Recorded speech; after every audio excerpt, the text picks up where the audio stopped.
Ciao, Juventini, and welcome to another episode of the Bianconeri Bros podcast. I'm one of your hosts, John Borg, along with Dominic Gulo. Dom. How you doing, buddy?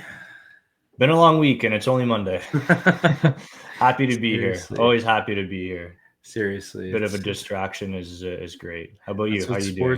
That's what sports is for, right? A good Yeah. distraction, get away from some of the problems going on or some of the things going on in our life. But it's busy time, but we always got time for Juve. We always got time for the podcast. So Always. And Happy belated Father's Day, by the way. Thank you. Maybe soon to be with you. We'll see. Still got to get the see. wedding out of the way, but That's it. One at maybe a you'll time. be joining us. Exactly. But yeah, things have been pretty interesting. A lot going on, especially on our social medias. One of our Instagram clips, you talking about Portugal, Italy, the youth system in Italy kind of sparked some interest here. We're almost up to 30,000 views. Yeah, People are pleasant commenting surprise. like crazy. Pleasant surprise, and I thank you for everyone engaging, and that's what we love to see. That's what we're here for. Honestly, it has been pretty impressive to see the numbers and see everybody commenting on and being so passionate about it. A lot of Portuguese people too, because of the comments you made. So it's engaged a lot of conversation, but let's maybe start there. So let's start there as far as going into the national team. There was some big news. So maybe we'll start with the Italian national team and then we'll maybe catch up on those points because people are so interested. And then we'll kind of jump into Juve news. So obviously, the biggest news of the week was the official appointment of Gennaro Gattuso as the Italian national manager. We had obviously heard a lot of rumors leading up to it this week. The other names all kind of dwindled down. We all know Ranieri turned it down. Pioli, although there was interest, I never heard of anything going a little further than that. And he ultimately decided to stay course and go to Fiorentina. Di Rossi's name flew away. Some oddball names started floating around, Jose Mourinho, some other ones, but ultimately it looked like it was going to be it for a while, and it ends up being Gennaro Gattuso. Yeah. I don't know if I'm happy about it. I don't want to speak about or kind of form an opinion yet, as we haven't seen any games yet, him coach any games. We won't see anything until September. Yeah. But going off of his resume, I can't say I'm too excited about it.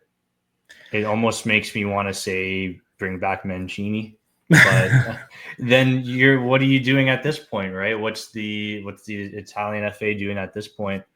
And you bring up a good point, which is Mancini. So let's maybe take a step back before we go down the discussion of Gennaro Gattuso as the manager. Sure. Yeah. There was reports that, there was an actual interview where Mancini talked about maybe the regrets of leaving the national team the way he did, still having interest in coming back. He spoke about even talking with Juve a little while before, obviously before Tudor was confirmed. Is that maybe an option you would have gone down? Is that a road you definitely would have chosen over Gattuso? Personally, for me, yeah, I would have loved to see him. Well, not would have loved, but I would have liked to see him back more over Gattuso. Just to kind of see what mistakes he's learned from, and just to kind of see, hopefully a bit of a redemption. Yeah. And at this point, also too, like John, like we don't really have many options here. I'll agree on that front. I think the no options is it was pretty jarring. Mancini, to me, jumped off the boat. There was some rockiness, and he kind of jumped off and took the most money he could. If you're trying to build back culture, I have a hard time going back to somebody who kind of gave up on the team. Now, there's maybe other points that you could talk to about it, but that was my only problem with Mancini. But I think ultimately, like, he's a much better manager tactically, everything else, than Gattuso. So from that point, I'm 100% on board with that. My only problem would have been he's He left. He left after having some success there with the Euros. Things were getting tough, but he decided to leave. And he also did miss a qualification as well. But yeah, I don't still don't think I would have gone down that road. But this brings me to, well, first let's go with Buffon. Buffon had some comments. Buffon was almost the one who broke the story. Story wasn't even officially announced. Still, Buffon kind of made the comments, and we'll put them up here for you. And I wanted to put this out here, and I wanted to engage in this conversation because here's Buffon, and I'll read the statement and then I'll give my thoughts. But I think at the end of the day, we made the best decision possible. The possible sticks out. 100%. And I love Buffon. I will never say anything bad about Buffon. But this is the national team. This is the Italian national team manager position. Yeah. This is something that people would have run over their grandmothers to get, to be in the seat. And now we're here saying, well, we're making the best possible decision we can. It's almost like Gattuso's coming in, saving a sinking ship, essentially. That's what it feels like. And there's only been 2 games played. And they're not out of it. By any means, they're not out of it. It's just the performance, obviously, over the last 2 games. I mean, they won against Moldova, but still, it wasn't uninspiring. It wasn't impressive, exactly. Yeah. Well, I think if you look at the group, I think the group's difficult because Norway has those games in hand that they've banked and that they've won. I think it makes it difficult for the group. Again, not impossible by any stretch of the imagination. And with the expanded format, there's still the other areas of qualification to go through, the knockouts. Right. And so I'm not saying that they're definitely not qualifying for this World Cup. Mm-hmm. But at the same time, they're in a very difficult position. But is he really the right man to steer them out of this? Like, I was just pulling up. I mean, I looked at it, but I just wanted to pull up to have all the names exactly. But, from 2013 to now 2025, he's managed 1, 2, 3, 4, 5, 6, 7, 8, 9, 10, now 11 clubs. Yeah. Basically leaving everywhere in shambles because he's got an attitude problem. I love the player profile. I loved what he did for the national team. You can argue, Milan fans will love him for what he did at Milan. But he's had no success anywhere. 4th, 5th place finishes, here with Milan or Napoli. Those aren't inspiring by any stretch of the imagination. No. And I mean, he just had it out in Croatia with reporters there, and that was just this year. Yeah. And now we're talking about him running the national team. And are they trying to bring him in to inspire these players? Because half of these players have egos, and they're not going to want to deal with this. But how are you inspiring them? He is somebody who leads with an iron fist, right? That's the personality type that we all know of Gattuso. That's what we've seen with his outbursts in the media as a player and as a manager. Yeah. And as early as, again, this year. So, let's go back to our previous pods where we talked about Spalletti and maybe getting on the players because he kind of ruled with a similar iron fist. Yeah. This is just the volume turned up now. It is. And I would argue with less of a tactical background to maybe make adjustments.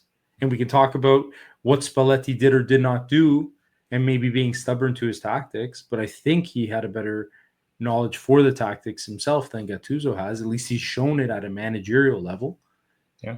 And does he have Gattuso? Does Gattuso have the in-game management skill, I guess, to help him out, to support Italy in game and running into issues?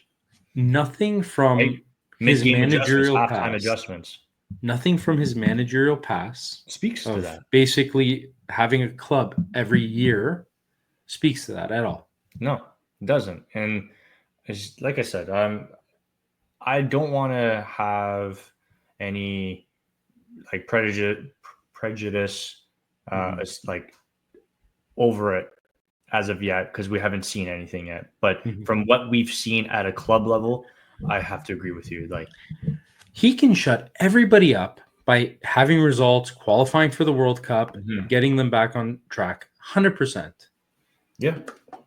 But that doesn't change the fact that he's somebody who has he has a lot of experience, just a lot of bad experience as a manager. And, he's done great things as a player for the national team. Okay, but does that really warrant this position? Now, ultimately he wasn't the guy for the job. He was the only guy for the job. But That's why sad. did you have to? It's incredibly sad. This is the Italian national team. Aside from the fact it's sad we missed the last 2 World Cups, it's sad that we may miss a 3rd World Cup. We're also can't even attract anybody to the national manager program position. So, and I don't know. It's really disheartening as somebody who cares about this national team, who follows it, who just is incredibly passionate about it, to see it kind of go in this position. And again, I mean, I'm gonna support it. I'm gonna end up supporting him because I want him to succeed, because him Course, yeah. succeeding means we're seeing results. So I will back it. But nothing in his past tells me that there's a high probability of him being successful here. Yeah, and I want to pose this question to you. Do you think this puts any more pressure on the players to perform better? Because, like, hey, we've switched 3 coaches now in the matter of a year and a half. They Really, haven't they have. cared. They haven't cared. If Okay. anything, I just think this gives them another excuse. Yeah. You're Well, almost giving them another manager with the same temperament, we're going to have, a ton of rules. We're going to have this, we're going to have that. with a little bit of less of tactical What decision happens? making or Yeah. what's the word? Skill, I guess, is the word And that comes to these mind. players have shown that at times they've been mentally weak. Yeah. They I mean, don't they take showed it against criticism. Moldova. Yeah. And they don't take criticism very well. No. Now, what happens in the first few games? You have some bad results. Gattuso starts saying these guys have no passion or whatever. You think that's going to make them play more for him? No. I don't think so. But it takes me to the other thought that I've had, and the one I just don't understand is, if nobody was there for the role right now, why did you have to make this decision right now? And maybe you'll disagree with me, but I feel like this hire was unnecessarily rushed. You Mm. don't play another game till, I believe it's early September. September, yeah. I think it's like after the first or second week of, like, they play in Serie A, or all the games in the leagues. Yeah. I think it's You like the don't know. 5th. Why? What? Maybe something happens out of the Club World Cup. Maybe there's a manager who, maybe something happens. The start of the season, something happens. Somebody loses a job and there's a position, an opening, for a good manager to come in. Who would you bring in, though? Because Well, I I don't don't know. think, You'd have to and see it, how it plays out, right? right. And you Yeah, look but at, where's Gattuso going? I don't see a lineup of people. He just failed in the Croatian league. yeah, Where's the lineup for him? yeah, no, I agree. I agree. But you look at the current coaches right now that are coaching at the Club World Cup. Mm-hmm. Not many of them are Italian either, and that's what the Italian FA is all about. They want to stick to the tradition of bringing in an Italian coach, which is why I think, not I think, but I mean, like, we heard like rumblings of Mourinho coming in, and like Mm-hmm. that'd be awesome. I think that would be great, but I don't know that it would be awesome, but I would have encouraged that. I think you're right. it Okay, had sorry. a Let me had a backtrack on the words well, there. no, It, but it that's just wouldn't be from my awesome. It, perspective. it would be a better situation. He has I a think better so. resume, I I guess, think is what so. I'm Yeah, looking at. I agree. And it would have Um, been more interesting to me for sure. Now I don't know how it would have been received. I don't know, oh, there'd fans and definitely be an uproar about it, right? He's not Mhm. Italian, so on and so forth. Yeah. But yeah, I I do agree in a sense that you don't have to make a decision now, but you kind of do in a way, because it gives him time to see players playing, and then the start of the season for Serie A, Prem, Mhm. Bundesliga, wherever all these players play.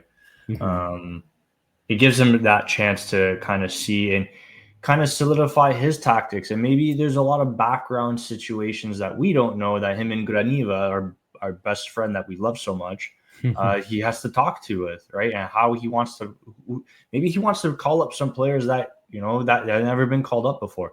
Now, is that a good thing? I don't know. But I mean, it's going to be a different look, I hope. I mean, I know I sent you a rumor snippet. I think it was Tuto saying about his formation that he's playing, and still the back three with Di Lorenzo at the back. And it's just like, why are we doing this? We're hitting our head against the same damn I really hope thing that's not over true. and over again, trying to make it work, and it's not working. Switch it up. I'm tired of this, man. Tired. I don't want to miss another World Cup. I know that's a bit panic mode, but I don't think it's a situation that can be possible. Think it is. We have a manager who has had no success at the managerial level for 10 clubs over 10 years, whatever it was. And he's had marginal success, marginal at best, if you want to even call it that. Yeah. And the thing is, too, what was my thought here? Like, people are saying, oh, relax, it's only been 2 games. Yes, I understand. But it's a situation where it is possible they do miss. And then also on top of that, if they do make it, I was saying this to my brother-in-law, if they do make it, they may get embarrassed in the group stages. And this happened before. Yeah. 2010, South Africa. It happened because they brought the same team. We're doing the same thing over and over again. We're bringing the same team from the Euros. We're bringing the same team from, it's just, I don't know. It's frustrating. It has, I have no faith that they're going to get it right. I have no faith that he'll be able to turn this ship around. But, we're going to put the support behind them, but we'll be critical. And now Buffon and Bonucci being there, I mean, Bonucci's rumored. I don't know if that's true. He's still busy tackling females in charity games. If anybody saw that, maybe we'll post it on It was a clean tackle, though. It was clean, man. It looked like he still had it. Maybe he needs to come back and play. I watched it back a few times, that tackle. I would make this quick. And you see the crowd and yeah. Oh my God, that was great. It was so unnecessary, but it was an awesome tackle. That was great. But we'll wrap up the Gattuso stuff here a little bit, but ultimately I think we're kind of aligned on where we feel or don't have much of a feeling towards this. The only nostalgia to it is that he was a big part of that 06 team that won. I'm just trying to find the silver. I'm just trying to find something to hold on to, right? That's the only thing you can say. And he brings that winning mentality of having done it there. Maybe he can speak to it. Maybe to your point, that maybe resonates a little more with players. I would just want to add to that, going back to what you just said, the winning mentality. He didn't bring it anywhere else in his club success, did he? I'm as a coach. 100% he didn't. But you hope that he can maybe speak those stories of what it meant to be in a World Cup for Italy. He was in the last one. The last time they made it, he was playing. And clearly, he's gone through 10 other clubs he's managed, and they haven't qualified for a World Cup in that time. I want to reference his going back to what you said, he's been there and whatever, and he could tell stories. So I don't know if you ever read it. It's the Pirlo book. Pirlo wrote his autobiography. Yeah. Amazing book. It is a great one. You can go back to his stories of him and Pirlo pranking each other in the hotel room. That's what he could share. Definitely. It is a good read. But great read. I will, as a teammate, though, there was one other person who came out and was a bit critical. Ricardo Montolivo. He had some statements talking about basically saying, let's say he's not a person I respect. This kind of stemmed from, he did mention he did want him to do well. And again, I think it's similar to us. It's like, he's got a more personal situation here. Right. But, it's like, hey, I may not like the hire, but I want them to do well, so I'll obviously support. But there was, some, at least a former player here, not very excited about this hire either. Now they did have some dust ups. Montolivo did come in the summer that Gattuso left, but they were in camp a little bit and apparently did not get along there. And Gattuso on the way out called out his leadership and the direction that Milan was going. Mm-hmm. They were also teammates. They were teammates in the World Cup in 2010, the last one. They were also part of the Euro 2008 team together and the Confederations Cup team together in 08 and 09, respectively.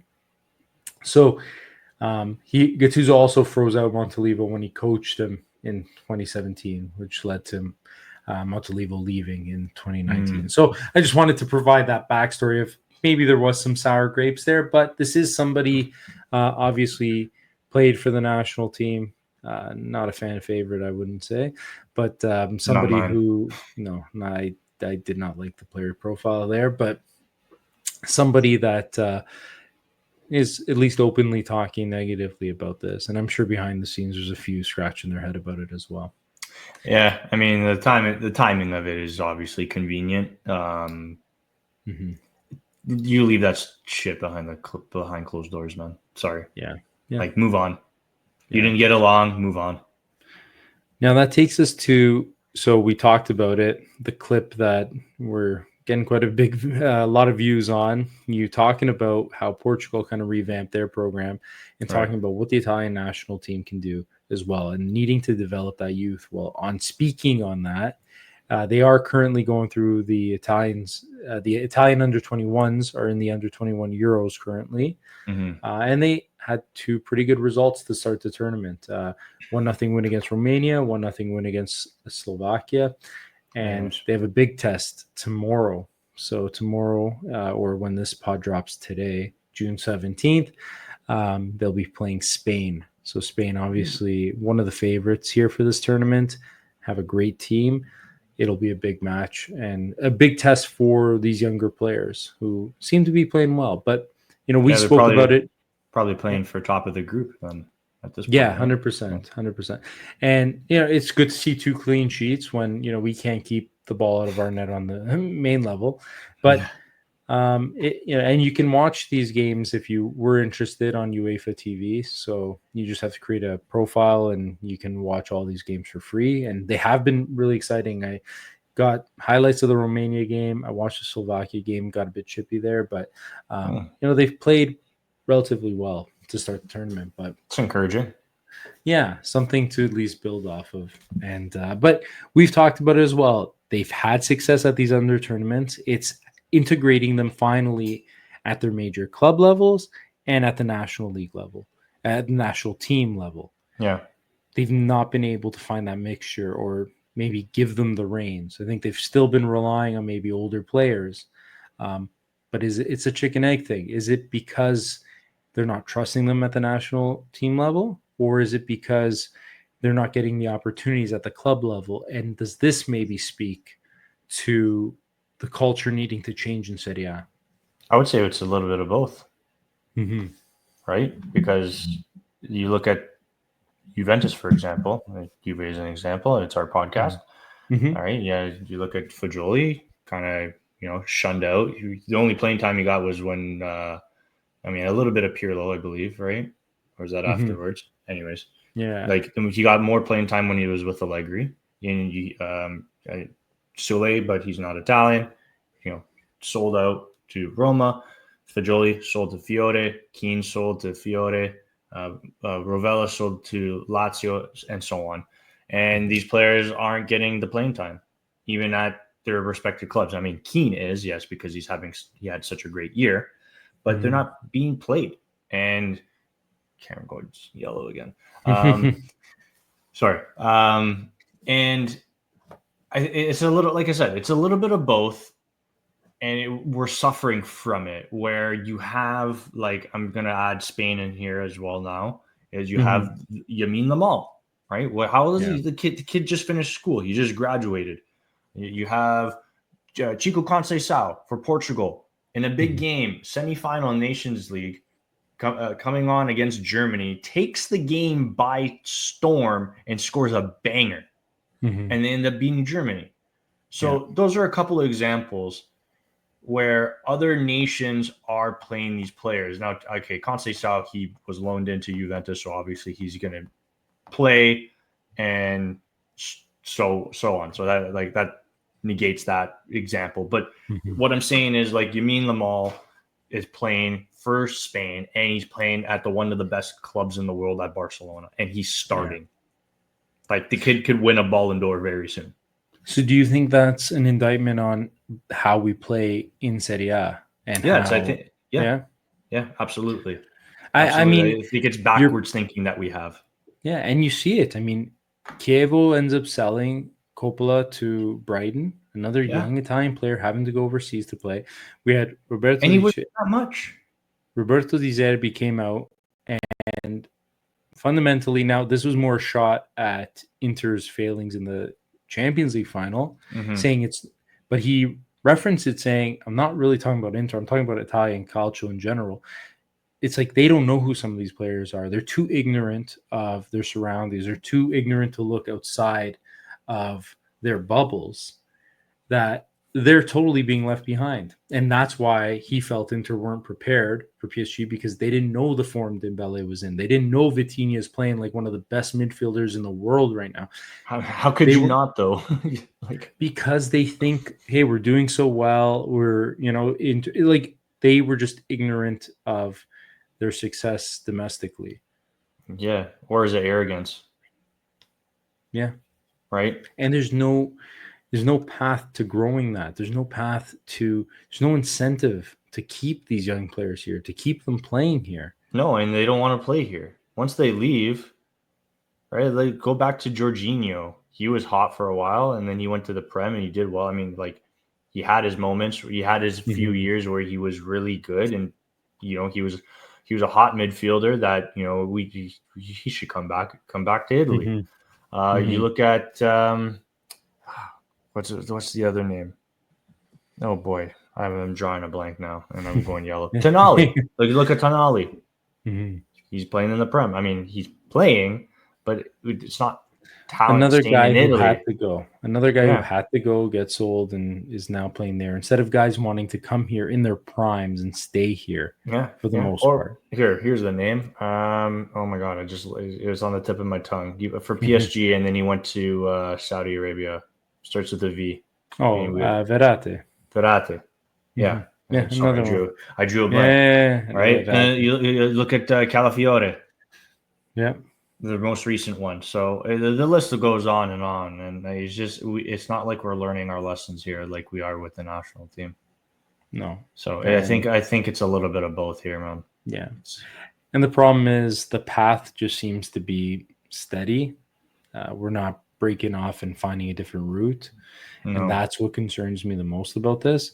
And ultimately, that's what may or may not be the continued demise until real change is realized. So we start a new era with Gattuso. We see and hope that things will change. But I agree, I'm reluctant to believe in any of that. But I think we've spent enough time talking about it, and we can kind of move on. Before we get into straight Juve talk, I think it would be good to bring up the FIFA Club World Cup. So we had our preview show. If you haven't seen it, still a lot of really good information there. Only a few matches of the group stage so far have been played. So you can go back and see that. We even released who our winners were, or who we thought would win. Dom, you're off to a good start with PSG really handing it to Atletico there. Also, the podcast is on YouTube, the Bianconeri Bros. Yes, 100%. Shameless plug. But so initially, like, you've watched the games. We've been talking about it, kind of texting back and forth as we've been watching it over the weekend when we've had time. What are your thoughts so far on the tournament? The opening game, the Inter Miami game, I thought it was really entertaining. Not the best quality of football, but I had a good time watching it. And some goal line clearance saves. And I think what I said about the officiating being like Copa America, I'm pretty sure I was spot on with that, with the red cards. and how they officiate things. Boca Benfica was a great game today. If anybody wants to go back and see it. A lot of red cards in there too. And by the way, Both if sides. you're not sure where to watch these again, this is on the Zone. This is free on the Zone. Yeah, you do not I didn't know need that. you do not need a subscription for the Zone. You just need to create a login and you'll have access to it. So they're trying to get it out there in front of as many eyeballs as possible with that. Right. Now, most of you, if you're listening to this, you're probably Juventino fans. You probably have had it for Champions League. But anyway, if you want, that's where you can watch these games. But now, I think the one thing I've seen a lot of comments about the quality of play. Clearly, the most glaring issue is Bayern Munich against our boys there, Auckland FC, semi-professional team. Most of these guys have to take time off work and get pay have cuts. Their families pay their flight. Yeah, it's crazy, but inspiring the opportunity that's pretty cool. Right. We'll watch the movie about it, directed by Brad Pitt or something in 5 years. Or Michael Bay, he'll throw a Transformer in there. Yeah, there you go. But so that speaks to the quality. Does that dampen the tournament for you? A little bit. And I was talking to my fiance about it, because she cares so much about sports. Mm-hmm. I showed her the score. I'm like, look at this. Look. She's like, wow. I was like, yeah. I'm like, and this could happen in the World Cup because now there's 46 teams and there's going to be a powerhouse if they're playing a nobody. Well, that's the biggest thing I don't think everyone's talking about enough is this that precursor to the World Cup? With our expanded format next year, will we see this? So you definitely believe that? I do. Yes, absolutely. Mm-hmm. You're going to have a powerhouse nation versus not a not so powerhouse nation where, again, they're being paid to go over there. And some of these guys are doctors and carpenters and so on and so forth. And it's going to be just a blowout. Yeah. And then the reporter asks Olise after the game, do you feel bad? What? I liked his answer. No. Yeah. No. Why? Why should I? We all play this level. Yeah. Exactly. Stupid question, man. Yeah, I 100% agree. Trying to find but I'm enjoying the tournament so far. I am. I mean, it's more football. It's more football. Yeah, you can knock it because it's not top quality. I mean, you're getting MLS teams and semi-pro teams in there. Mm-hmm. And again, I sent you a video from TikTok earlier today about the explanation between two friends of how the format is to qualify. Yeah. It's just hilarious because there's no format. There's nothing.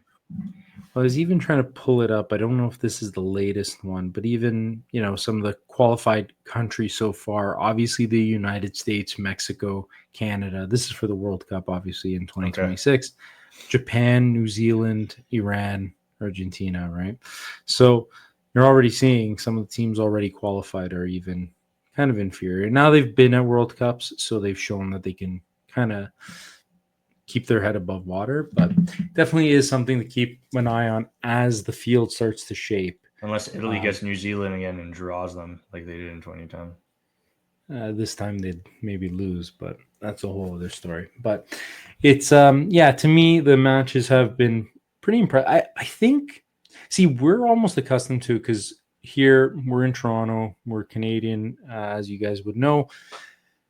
We get to watch MLS, right? We have a local team, Toronto FC. We've watched MLS. We've watched the competition style of MLS. We've watched the, CONCACAF qualifying for Canada specifically. We've seen the style of play. It's very different from European football. I wonder if a lot of this backlash too is just a lot of European fans who are just not used to even watching this style of soccer. Yeah. Yeah, and I mean, what are they going to expect though? You're not going to expect Champions League quality. This isn't. Well, that's Champions my point. Exactly. Where you have all the best European teams, right? You have teams all over. That's what it is. Different styles, and your South American teams may play a bit harder. Yeah. Your MLS, your North American teams in MLS, the quality might not be there in the same way with some of those balls. No, I was So discussing this. Sorry, I was discussing mhm, this with my brother-in-law. I think you and I briefly discussed this too. mhm. Um, for the first Club World Cup, where would you have it be? Because Mhm. preferably, I wouldn't have it in the States. Where would you have it? Somewhere in Yeah, Europe? it's a good question. I understand the decision to have it here in the States. I think coming Expand the into the game. expand the game. I think you're leading into a World Cup. It acts as a dry run for the World Cup. You Fair. understand a bit of that, travel everywhere else. I think ideally, yeah, you'd probably want it in a European country, but you have time for that. Like I said on the preview show, this tournament's success cannot be judged even months after this tournament. Its ultimate success will be how you continue it every 4 years and stay committed to it, and B, maybe tighten up the qualification on how you qualify Exactly. for I it. think that's my That's biggest gripe on it is the and it's a qualification it's a big style. right. Couple MLS teams that are in there that I don't know how. Like basically Inter Miami's just there because of Messi. Like that's the qualification for them, was just they have Messi. We need him in this tournament. Inter Miami qualifies. Yeah, That's that's the ridiculous. Charlie and the Chocolate Factory golden ticket there. Yeah. So I think the success will come, which is why I don't think that it was imperative that you needed it to be in a European country for the first one. I think you could do it in the second one. You could do maybe in the third one. And I still think people would come out for it. But again, if you continue to build that it is this tournament that's not going anywhere and it Hmm. is going to stay committed to being a major tournament as far as FIFA is concerned. And so Yep. I think that's ultimately what it will come down to. But they've also introduced a couple interesting things here as well. There was the ref cam, which I is like kind of it. cool. I like Yeah, it. It's fun. yeah. That And saw a it couple gives you clips the eye from it. level action. Yeah, and also there was a video put out. I watched it on Sky Sports. There was just a little minute clip. We can even maybe put it on our socials. But um, former ref Colina from Serie A, he was talking about the technology used, where they have the chips in the ball that they're Yeah. using for this tournament specifically to be able to identify when the ball's touched. It's kind of like a little machine, heart rate monitor machine. And when it spikes, you can tell that there's contact with the ball. So they're able to identify when the ball was kicked with the offside line. And they're trying to improve how fast they can make these VAR decisions. I Yeah. haven't necessarily seen one in action yet.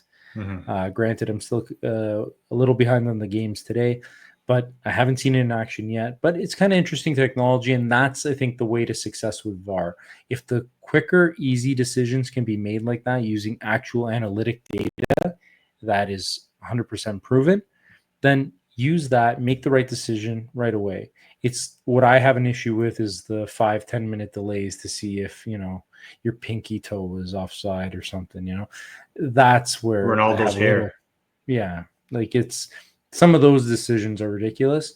But I think when it comes to these ones, if you can identify it and you can identify it like that, why not do it? So those are a couple thoughts on the Club World Cup. Obviously, we'll Mhm. talk more about it. Juve's first game is going to be Wednesday at 9 p.m. So we'll obviously have more thoughts on that once Juve gets started in the tournament. They've been a part of camp there. Things seem to be going well. Bremner's obviously on the team, not expected to play, but he is recovering and part of the morale of the team. Tudor Yep. talked about still is a priority to win this. We're Juve. We should be going into tournaments to win them. So it seems like morale's high, but we'll see how that plays out because there's still a lot of dominoes to fall, which we're going to get into in some transfer talk. But Hmm. before we get into transfer talk, though, I will bring up we do have some news and notes to get into. Adidas, uh, so they've re-upped with Juve, extended their contract till 2038. On top of that, Whitebit is going to be, which they're going to be their official cryptocurrency exchange partner as well as their sleeve partner. So it's estimated that around $80 million is going to be going to Juve per season, uh, with all the sponsors that they've acquired this year. So including Adidas, including what is it, Whitebit, and some of the other sponsors that they have. And the reports are that's about 20 million more per season than the second highest in Italy, which is Inter at around 60. Yeah, the other two is Jeep and the Welcome to Detroit. That's right. Correct. Or in Detroit or something. Jeep in Detroit or something like that. So, I mean, so that's pretty big news. I think, we'll talk about it again when we get into transfer, what the budget is for Juve this year. But, I mean, bringing in more money, I don't think is ever a bad thing, especially when you're trying to big game hunt in the transfer market. Yeah. It's only could be a good thing. Not that I'm a fan of the jersey looking like a NASCAR with a bunch of sponsors, but clearly the club is not bringing as much money as they did before when winning the league and going far in Champions League. And they're probably obviously just still suffering from COVID, right? Yeah. So I mean, the sponsor contract on the front of the jersey last year was also a big fiasco. Yeah, they didn't have one. Losing money, right? Yeah, they didn't have one this year. From that failed deal, that was a massive blow as well. Yeah. So again, lost revenue. That if you do want to sign these players that we've been talking about over the last few pods, you need the money to come from somewhere. Yeah, you kind of just got to bite the bullet a little bit, and it's not like the cryptocurrencies, like over like the logo or whatever on the chest. Yeah. It's on the sleeve, so it's not that bad. So I don't really mind it.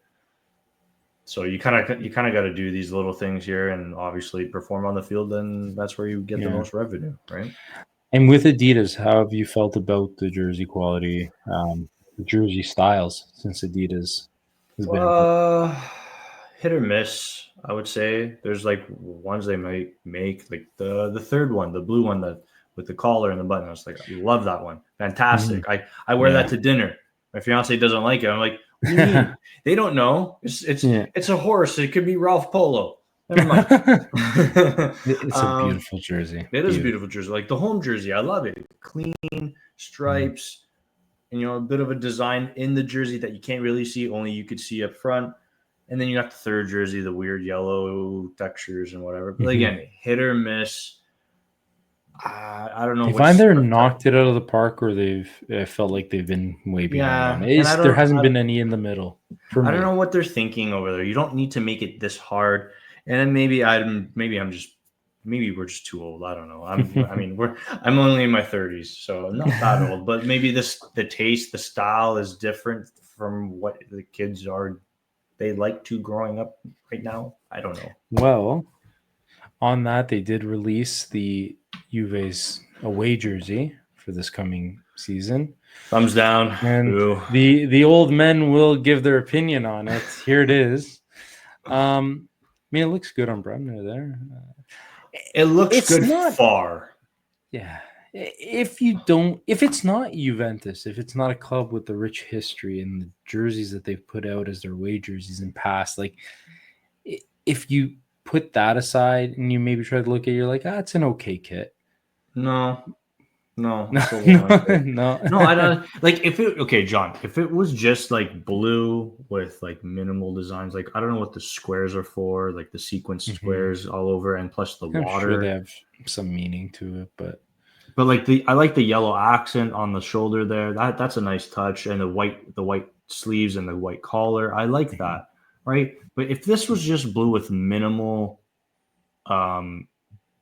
busyness patterns going on, I would have liked this a little bit better. From afar, it looks nice. Up close, I don't like it. I don't like it. There's too much going on for me. And once you get the sponsors on it, I feel like it's just going to be even uglier. Yeah, I don't know if I said in the last pod. If I apologize to listeners if I'm repeating myself. What's very telling is when you go to the Juventus site and you go to order a jersey now, it gives you the option to take the sponsors off. Yeah, it's really telling. Maybe even they don't like it. And like going back to the home kit very quick here, I kind of like it without the sponsors on it. Like, don't get me wrong, it's not my favorite, but I don't hate it, but I don't love it. It's okay. No, I agree. So that's my thought on this one. Yeah. What about yours? Yeah. What do you?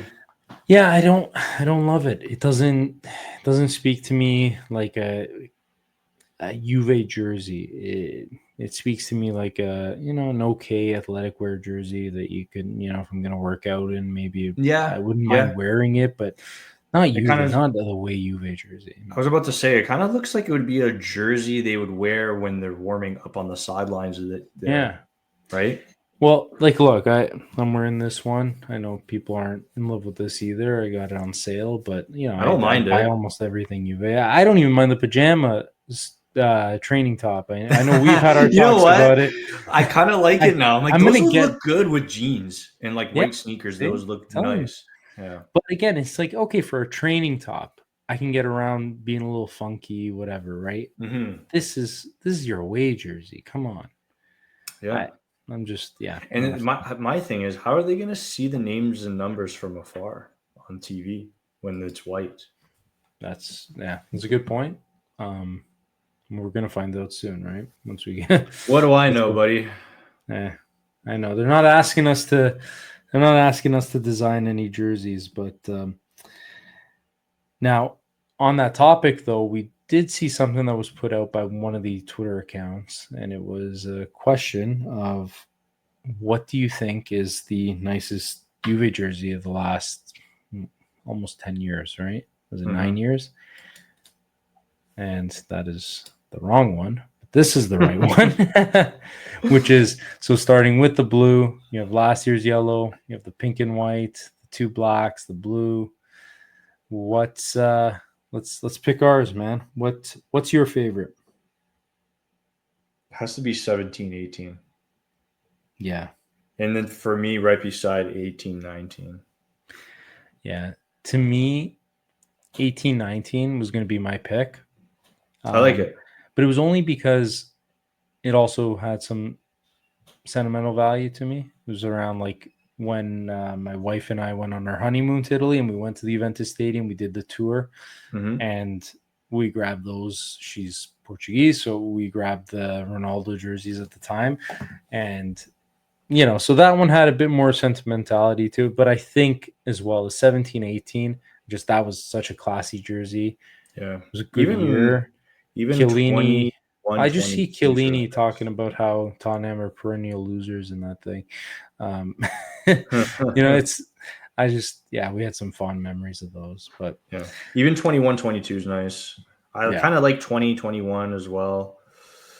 For me, the blacks are classy. But again, these are like, we're talking about classy stuff. If you go minimal and you want to just stay black with the Juve logo, keep it clean, I'm okay with that. That for Juve jersey still works. Yeah. This baby blue, I don't know. I mean, the top row is just, you look at the bottom two rows, night and day. Yeah. I would even pick the 1920 jersey, the Polish jersey, over any of those at the top there. Yeah. What would your pick be on the top row out of the three? Pink. The pink and like silver one. Pink and silver is number one. That was mine. I was actually gonna get that jersey. I wanted it for a while. I do have it. But I don't hate it. Spend money on all this stuff. Whether it's good or bad, it's almost like I'm just spending money, because it's you and buying it. Yeah. But I really didn't like the yellow either this year. Yeah. And then the rumored third jersey this year is nice from afar, again, because it's all black. When then you go up, it has like the floral paisleys thing. I was like, I don't know why they're going. That's just Adidas thing this year. I assume they're adding it to all their jerseys, which I think I'm just gonna get the home jersey this year. Yeah, might be the safest way to go. And then the pajama shirt. Yeah. Well, before we go into transfer talk, which will be the last segment here, the one other big point of topic is, and we just talked, I just quickly brought this up to you because I don't think you were even aware about it, was there was some talk over the weekend so there was an event and it looked like they had sporting journalists from across Italy. And one of them in particular, it was Sandro Sabatini. He was talking about I guess the question was posed to him. I don't know the question. All I know is the answer. The video is circulated online. Again, we could probably put this out on our socials so that you can see it. But he basically was talking about the rumors where Gasperini and Juve, right? When it was official that Juve was still thinking about Tudor or whatever, and Gasperini, the talks were there that, and Conte officially didn't go. The talks were then, hey, maybe Gasperini could be the guy. Well, according to Sandro, there was a phone call between Comolli and Gasperini. And there was other rumors about this before as well. But he gave the details. That's the difference here. Sandro gave the details of what he says happened on the call. Basically, according to Sandro, Comolli picked up the call, called Gasperini, said, Mr. Gasperini, convince me why Juve should make you the manager. And Gasperini says, with all due respect, like, you're calling me, not the other way around. Like, what are we talking about here? And basically, that was the end of the call. Now, Sandro says, I verified this with Gasperini. But that's his words. Gasperini hasn't made any comments on it. Comolli hasn't made any comments on it. But that's what's rumored. Now, I will say on the other side, I don't know that Comolli was official till after Gasperini was official. So I don't know how that works. But Comolli was heavily favored for this job for a while. So I don't know if he was working before he was officially announced. Some of the timing may not add up, but the source seems pretty sure of themselves that this is what happened. So let's take it at face value. And what are your reaction to the story? I'm surprised, if true. I would be surprised if Gasperini didn't respond and says, well, tell me why I should come to you. You don't even have a sporting director. Yeah, You still even- don't. Yeah. So, I mean, if it's true, that's shocking. And to me, it kind of leaves a bad taste in my mouth already with Comolli. Is he looking for someone who's a yes man? Is Tudor a yes man? I don't know. But like I said, if true, I don't know if I like that. He's trying to look like the strongest man in the room. Yeah. And I had the same thoughts. There have been some, I won't say red flags, but I'll say caution flags that I've raised up. I think one of them, we talked about the analytical side being so heavily favored in analytics and driven. Even the names coming up too for transfer talk, but we'll get into that. I mean, some I like, some not so much. Right. But yes. It's just more him just saying that he's fully relying on analytics, which is one. And the second one being this conversation here. It's very ignorant to just pick up the phone and say to a manager of the quality of Gasperini, to just say, hey, convince me why you should come here. Especially even the tone of it. It just sounds very cocky, very somebody like full of themselves. Now, we don't know the context. We don't know how it was said. We're just relying on the third party story. It's like that Wolf of Wall Street. Sell me this pen. Yeah. But you're talking like, especially, he basically has a gentleman's agreement with Roma. He probably delayed it to see what was going to transpire with Juve. Yeah. And then you come like, he really was taking the phone call to be like, okay, I'll give you a chance to convince me. And then you turn the tables and say, convince me why you should come here. Yeah. It just feels like. Yeah, and if that's true, right? Like, we all know Gasperini, and like, he's had his fair share of battles with players. So like, Gasperini's a proud guy. Yeah, he's proud, stubborn, Italian. Yeah. So yeah, you don't do that if it's true. I agree. We'll preface if true, because we don't know if it is. 100%. Well, that leads in. Let's get into transfer talk then, because we're already almost up to the hour mark. But so transfer talk, early returns are that Juve is working with about a $50 million budget. Now, the players they've been linked to clearly are above that value. So the idea is, if they're going to make bigger splashes this summer, it's going to also come at the expense of, we got to get some bodies out of there. Yeah. So we talked heavily on the striker market. The name that has I won't say heated up this week, but maybe, the burner was turned on a little bit, was Victor Osimhen. There still seems to be those ties. It was kind of dying away, but now it's kind of picked back up. The reports are that it's going to be a more difficult negotiation. Number one, because you're dealing with Saudi clubs who are interested. So basically almost unlimited pocketbook. Right. But he keeps rejecting them anyway. He does. Now he's playing at Galatasaray that has money as well. So I think if you're looking at it, Juve is going to be outbid by pretty much all the parties involved. Now, on top of that, you're also negotiating with Napoli, who would much rather sell him somewhere else. So unless Victor Osimhen says, I want to go to Juve and only Juve, and Napoli works at making this deal happen, I see it as a highly doubtful one. Yeah. But you mentioned he's the guy you want. This was your number one. And maybe we could even revisit that on the reorder of that. We mentioned it at the time. Those three names could switch depending on what day it is. But are you still high on Osimhen? Is he still your number one? He's still my number one. Yeah. And I think he's either going to turn up in Italy, which will be Juventus, or he's going to Galatasaray. Those are only two teams that are kicking around with him right now. There's no other team name that's coming up. It's not even like Arsenal, and they need a striker. They're after Gyökeres again. We'll get into that. But yeah, no, for me, it's Osimhen. I like this guy. He's a killer. He's a striker, bomber. Like every word in the book for me for this guy. But yeah, he's my number one still. It is funny when you look back on the ages too. He's still so young. Yeah, and he is so dynamic. Yeah. It does really make you think.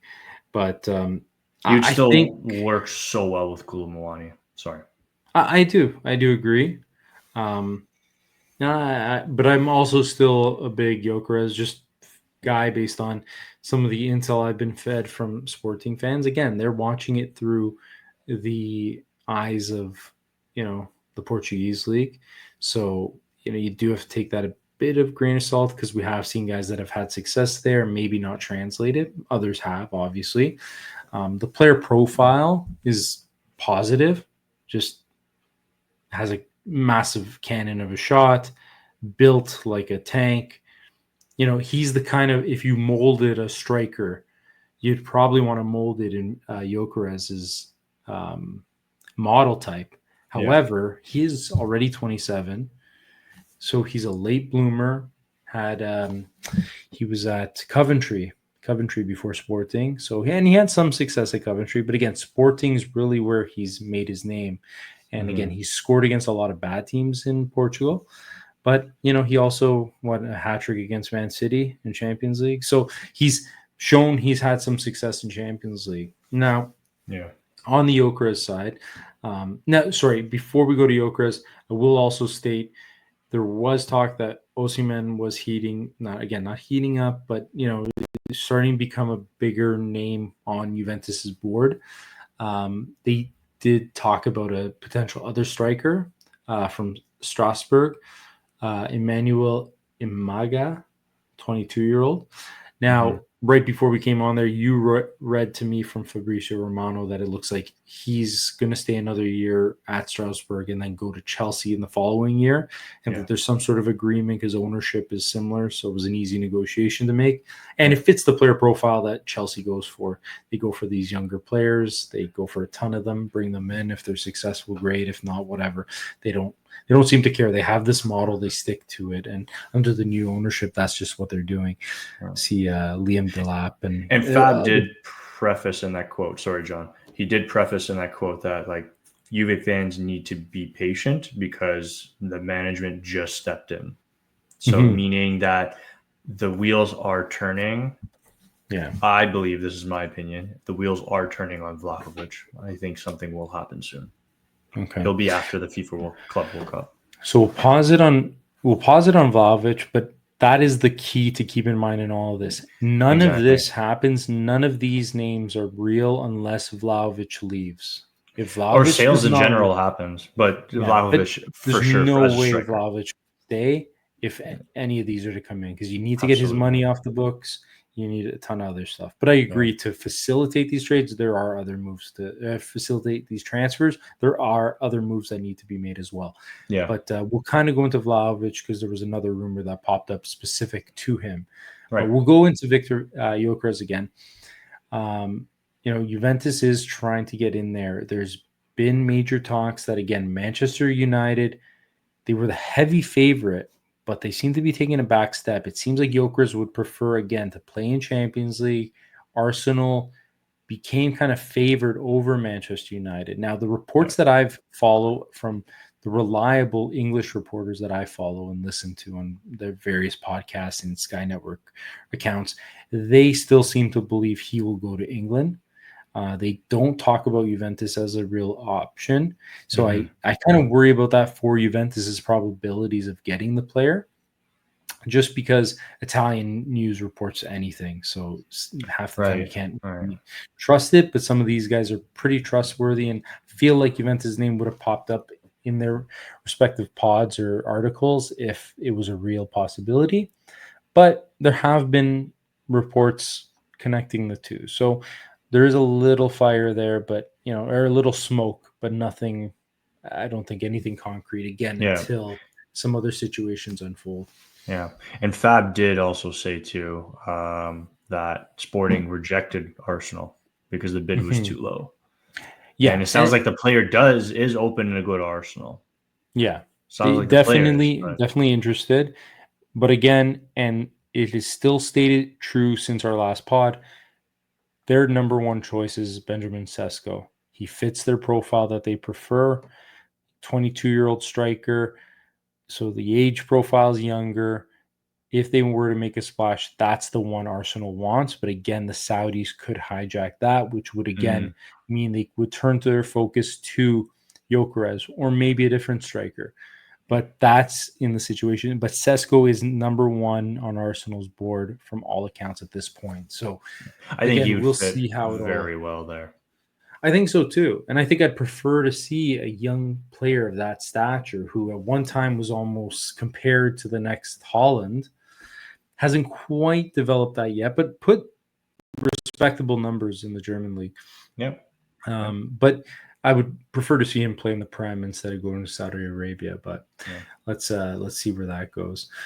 There was a couple other names targeted around with striker. When those become more concrete, we will bring them up on this pod. I think if you were to go through every single rumor, you'd just be wasting your time. So we try to really talk about the ones where we see a little more smoke. But we talked about Vlahovic, and the latest report there was a swap deal that Milan really wants Vlahovic. Vlahovic, I don't know. You mean Allegri really wants Vlahovic? That's ultimately it. But the rumor lately was Theo Hernandez swap for Dusan Vlahovic. So I want to get your reactions to that. Would that be a swap move that you would do? I'm skeptical because of not because of Hernandez as a player. I think he's good when he's on, right? Yeah. As any player would be. Yeah. My worry is his attitude, and we've seen it at Milan a lot. Will he get along with Tudor? I don't know. And that's the type of thing I don't want in this club. We don't need a cancer because we've had a lot of issues lately, and that's the last thing that we need right now. Yeah. That's my worry. I was going to bring up some of them too, right? Like he's had a lot of issues as well, right? He just has an attitude problem. Yeah. But now how much of that do you put on the club, right? Like Milan, he's been one of their best players forever. Never really brought anything around him. Let guys like Maldini leave the club. Could that be frustration boiling over? I know there was some other stuff, some other incidents that I don't know if they're verified or not, so I don't want to say them without, right, maybe. But there's also a status or what's the word? Anyways, some sort of professionalism you need to put up. Yeah. Was Chiesa happy near the end? Probably not. Yeah. Was Dybala? I mean, he did score and then look into the crowd for management there. Yeah. But there's some sort of professionalism you need to hold up. Mm-hmm. And when you're standing off to the side during water breaks and you're talking, about the management to Rafael Leal there, and not going to the coach and hearing what he has to say, like you're at that point too. You're not only damaging your relationship with the coach, you're damaging the relationship with the rest of the players that are going over there, because now whatever was said to the players by the coach there, put my water bottle down. Whatever was said to the players from the coach there at that water break, that cool down break, he doesn't know what the hell was said. So he's just off doing his own thing. Yeah.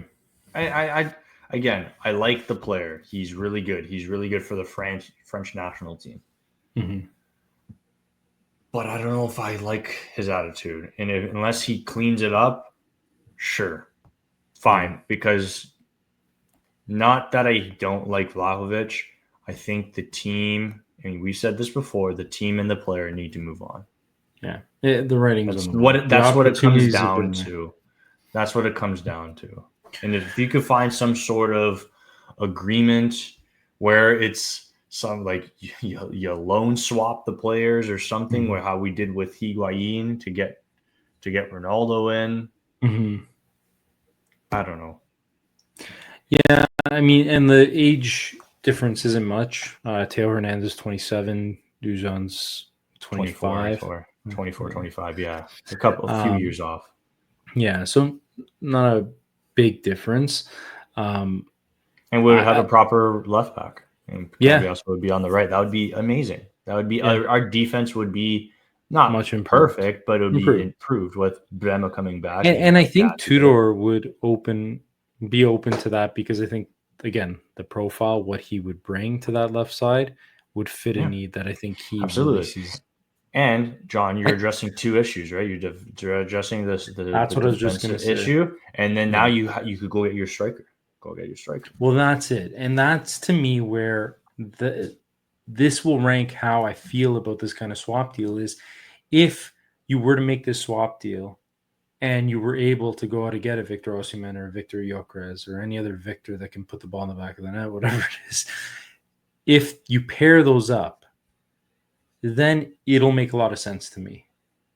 You clear up Vlahovic, clear up maybe his salary. I don't know what Teo's salary would be, but you maybe sell, Kostiches of the world, the Lloyd Kellys, whatever. Try to bring in some revenue as well and get that striker. And now Gyökeres, we're talking about 70 million, whatever. Like, it's going to be a high fee, but if you pay that, you bring that player in with this loan deal, with this swap deal, I'm on board with it. Yeah. I think at face. Sorry, go ahead. Breaking news? Breaking No. news? No. I was going back to Teo's salary per year. Okay, yeah, let's go there. It's 5.13, half. Yeah, more than half of what Vlahovic makes. You're clearing up the books there. Yeah, crazy. So, it's to me, I think it fits a need. But if I'm Juve, I'm not rushing into it. I need the verbal agreement from Gyökeres or Osimhen that deal's done, or from Napoli or Sporting, that those deals can be done and facilitated before I engage in this one. Yeah, you need a handshake agreement with the club, and then you need just a verbal with the player that they're willing. Yeah. Right. However they do it, just make sure it's done. And I don't know that Milan is going to be spending so much that they're going to go out and replace. Like, I don't see them being in the market for anybody better than Vlahovic. So I don't see them in a rush to make this deal. They could bring back Calabria. Well, yeah. So that's basically that's how I feel about it. I think it can work as long as the pieces fall into place correctly for Juve. Absolutely. I couldn't agree more. Yeah. So that's on that one there. You mentioned Cambiasso. We should say that he had an interview this week, spoke highly of the club, spoke about now wanting to be here, wanting to stay, be a part of the solution of building Juve back up. He some notable comments, right? He said Man City hasn't talked back to him. That was the heavy rumor in the January transfer market. It looked like Man City was pulling for Cambiaso. Ultimately, the team didn't want him to go. I think that was more of a Juntoli thing. Well, yeah, Juntoli, and they just didn't want him to go. But the player seemed to be interested, and the agent were pushing for it. But again, there were some other comments that maybe speak to why that was. And basically, Cambiaso came out in that interview as well, said he was pulling and happy that Tudor stayed. Really thought that he brought the most out of the team while he was there. So speaking pretty highly of the new manager, who seems to be a real players coach. Yeah, manager. Seems like a lot of the players. Sorry, John. It seems like a lot of the players were pushing for him to stay. Mm-hmm. We briefly discussed this morning over text, which is promising, right? Because these you're players. Hoping that's what Gattuso will do with the national team, right? Yeah, that's ultimately what you're hoping. Exactly, but in what I was going to say is maybe this will push the players to run through that wall for this coach, and maybe they do well. Maybe they overachieve. Yeah. Expectations to what we think. I'm sure we'll do a standings ranking for Serie A next year, but I'm hoping even this tournament they do well and overachieve in this tournament because we have them going out early. And it's more money in the pockets, right? Which helps. Maybe it's a pleasant surprise. Maybe it's a pleasant surprise, and I'm hoping, man. Fingers crossed. Maybe you start Vlahovic against Wydad and get him to net you a few goals and get his transfer stock up. Maybe. And well, they did say there was a few reports saying that geez, it's been a long night here. They've been hoping, they've been hoping that he does do well and increases his market value. Yeah, that's the word I was looking for. The other one we should also mention is there was talk maybe Vlahovic would stay on a negotiated reduced salary. I don't see that being a real option. Yeah, I don't think we'll have to see. Him and or the agent have gone to the table at all on that one. Yeah, I also worry about Milan being able to cover contract negotiation with him. Because they typically are not going to be ones to spend that much. So that's another wrinkle in the potential Hernandez Vlahovic swap, but something to look at. Speaking on Milan, Tomori was brought up as a potential center back option. Again, very light rumors. Don't know if it's any validity to. If we get the Tomori about 3-4 years ago, sure. Yeah. Or if he ends up being a Kalulu thing where he's just like comes in, he's like, whoa, it's a different player. Maybe just a change of scenery. Sometimes that's all the player needs, right?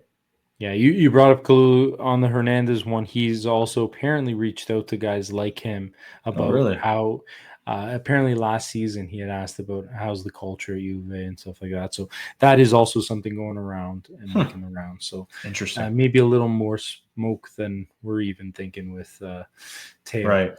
On the Cambiaso one, sorry, we're kind of going back and forth. Yeah. The Cambiaso what we do here. He did make a point to talk about Mota and saying how he thinks he's a great manager, but clearly the results didn't show. Clearly something was missing, and the results showed that. So, bit of a putting it lightly. But I think also alluding to what we talked about with Malta, or what we've speculated on it, which is just he lost the room. It was never able to bring it back together, never able to get them unified, broke his principles because of it. I think the pressure of the job was too much for him at that time, and he maybe just wasn't what he was sold to be. The bill of goods wasn't there. Just a couple more. We're going to wrap it up here, but Mattia Perin, there's talks of Milan being interested, bringing him as their keeper. They were having issues with Magnan, Magic Mike over there. He's in the last year of his contract. He wanted to go to Chelsea. He was pushing for Chelsea. Chelsea wouldn't go above a certain number in the transfer window that just closed to get him in for the Club World Cup. Sounds like he's not willing to negotiate. They're going to have to do something there. Talks are Chelsea will try to re-engage, but they're staying firm on their number. So in that case, Looks like Milan will try to sell him because otherwise you're going to lose him for nothing because the player does not seem to want to stay. Mm-hmm. And Pereira's obviously had a good relationship with Allegri. So that's someone who could be on the outs. We may need a backup keeper. There's a couple names being thrown around. Elia Capriel. It would make sense if Pirin there, especially Mhm. if he would get a starting role, and he would get a starting role anywhere because I think he's good. I like Pirin. So we'll see. May have to look at the backup goalkeeper market. So that's something to keep an eye on. Another one was obviously they're looking to get something done in the midfield. We need some outgoings before we have some incomings. But Tonali's obviously been the number one priority. I think Juve's wanted him for a while. That one seems very unlikely. He's reiterated his happiness at Newcastle. He wants to stay at Newcastle. The finances behind that deal just don't make sense. Doesn't sound realistic, and I don't think he would come. So that's one you cross off. Fratesi was the other one that popped its name up I don't mind as a it. possibility. I'm not inspired by it, to be honest. I too wanted much. him before he went to Inter. Yeah, I did too. I won't lie. And maybe he would have played more with Juve and maybe had a bit more success. But Probably. Yeah. he's been okay. Nothing. I'm not. Yeah, he didn't. I don't think he blossomed into the What we thought he midfielder. could be. Exactly. Yeah. But so with those two midfielders, kind of as not realistic possibilities, the latest rumor has been Atalanta's Ederson as a possibility. So somebody that, again, you got to be careful. These midfielders you're getting from Atalanta. Is it the Gasperini effect? Is Gasperini just, Gasperini getting the most out of them, and then you're paying an exorbitant amount for somebody who's not quite what they seem. But that one's early stages, but it has gained a lot of traction this week, and there's been a lot more spoke around it. So one to keep an eye on as well. And then last but not least, Jonathan David. We talked hot and heavy about him early in the pods. And it was like Serie A was going to be the place. Where is it going to be? Napoli, Juve, Napoli, Juve, Napoli, Juve. That cooled off, but reports have surfaced that he's actually going to tell Juve this week if if he's willing to come here or not. I don't know. I don't know that there's even a contract on the table. The fact that there's not more fire here, and Comolli was somebody coming from the French league, maybe tells you all you need to know about maybe his interest or lack thereof in Jonathan David, because you would think he'd seen him enough. If that's not the guy, if he doesn't believe he's the guy, or if he does believe he's the guy, reversely, then he would do everything in his power to make sure that's a signing that comes in, right? So I think the fact he's looking elsewhere and that there's rumors about a different striker coming in tells you all you need to know about that. So I think it's more likely than not Jonathan David finds a home outside of Serie A. Yeah. To me, if Vlahovic is sold, I think it's going to be one of the two victors. On the David spot, before we do close off, again, us being Canadian, him being basically out of a contract, and he's playing Canadian Shield tournament, a new kind of friendly tournament that Canada put together. He played in that, and he's playing in the Gold Cup.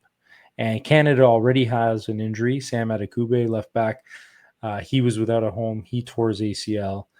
And so tough break for that kid. I feel terrible about him. But I think this speaks to the character of Jonathan David. So regardless what you think of the player profile or anything, the fact that he could have sat at home and said, listen, guys, we're talking about millions and millions of dollars, probably the biggest contract I'm going to sign in my career. I'm not playing for Canada. The fact that he answered the call and went and is willing to play in any game that Jesse Marsh puts him out on, I think that speaks to his character. And I just wanted to recognize that, especially in a time when you're seeing a lot of national team members not give their all for the national team. Italy declined call-ups. Christian Pulisic to the U.S. There's guys like Jonathan David who are technically without a contract and giving their all and putting their careers on the line. It seems a little extreme, but putting their careers in a sense on the line here to play for the national team. So, if he were to sign here, I'd have no problem just on who he is as an individual, because I think that speaks volumes to Jonathan David. Love it. Love that. So that's on to an hour, 20 minutes here. I think we'll wrap it up right there. There was a lot of news in a relatively, we thought it was a slower week, but when we started putting the notes together, there was actually a lot to go through. So, John, one more question for you. 100%. Being Juve starting their tournament tomorrow, yes. Who are players or player who you'll be watching for in this tournament for Juventus? That's a great question. Really great question. I just thought of it now. Yeah, that's amazing. At 11 o'clock. Well, I think number one to me is our two loanees, because there's a lot to do there. There's a lot. Are these the guys to permanently bring in Colomwani and Chico? Mm-hmm. Are they? Is Conceição and Colomwani, are they going to be the guys to be a part of this? So I want to see how they play in this tournament under Tudor again. Are they going to show management?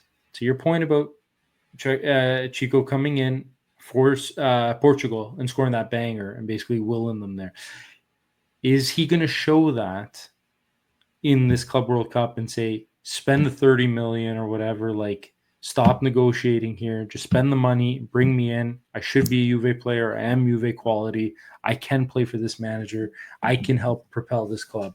So I think on both of those are two that I'm circling for sure as ones to watch for. I'll say Locatelli. I want to see how he is. He picked up that knock in Italy for the national team. There's talk that he might not play the first game. I know another report that you actually sent me showing he might actually start in the first game. Yeah. So there's been conflicting reports, but he's somebody I do want to see. How bad is the injury? Is he going to play? Could he re-hurt himself? So I think that one's a big one as well. So those are two, I guess I gave you three names really there that I'm watching for. How about yourself? Two. Okay. Coop Miners. Yeah, that's a good one. Douglas Luiz. That's a really good one. Those are my two. After the two poor seasons, this is your fresh start. Two major signings from last year. Yeah, this is your fresh start. The season starts tomorrow for them. Mm-hmm. Yeah, I couldn't agree more. I think you shut me up and shut the critics up. Yeah, shut us all up because you spent 70 million on Coop. You spent 50 on Douglas Luiz. Shut us up. That's great. That's a great point. And those are two great ones. Yeah. No, I love the Chico one. I didn't think of the two loanies. I like those two. Yeah. So, but there is a lot to look for. And that's why I think this tournament's actually really exciting. I think it's really exciting for Juve as well. So those are things to watch out for. Apparently Juve still wants to watch Kostic again. So that's a good one. I like the player himself. I like that he cares, but I don't. What are we? The quality trying to? He played well. He had that one good year, but the quality dipped. I'm telling you, I'm seeing reports. Oh, he's looking good in camp. Maybe Tudor will want to. Sure. So he might be somebody that Juve is actually saying they're on our. He's on our list of somebody to watch, but yeah, no, I think the tournament will be interesting, and I can see a journalist reporting at the end of the Club World Cup. Kostic is like a new signing for Juventus. I hate that. I hate that. You talk about that all the time. You really do hate that. It's the most annoying thing ever. Like the most like the worst narrative. But it is laziest narrative. It's cheesy though. You're right. Yeah. It is cheesy. Yeah. Anyways, all right. Comolli called up Kostic and said, "Prove to me why you should be a Juventus player." Oh God! I'm sure you did that to Vlahovic too. Yeah, exactly. Anyway, on that point, that's us. Listen to us on anywhere. Basically, we're on all podcast platforms. Follow us on Instagram, Twitter, X, whatever you want to call it, Facebook, YouTube, TikTok.